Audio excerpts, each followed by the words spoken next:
Hey, and welcome back to another episode of Willis Talk. Let's see, what is this?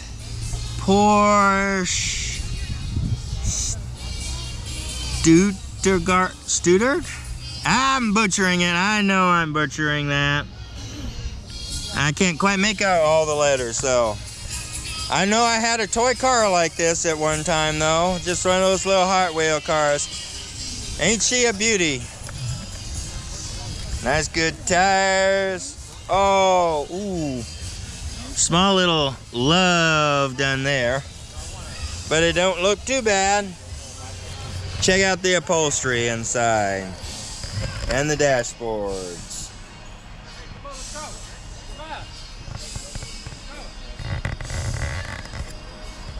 Always with the leather.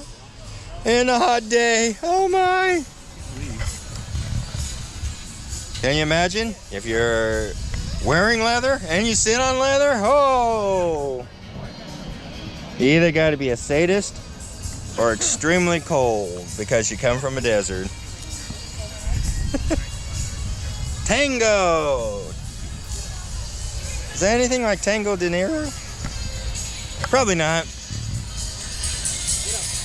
Anything you know about this vehicle, put it down in the comment section down below. And oh wow, I just noticed that license plates actually face the ground.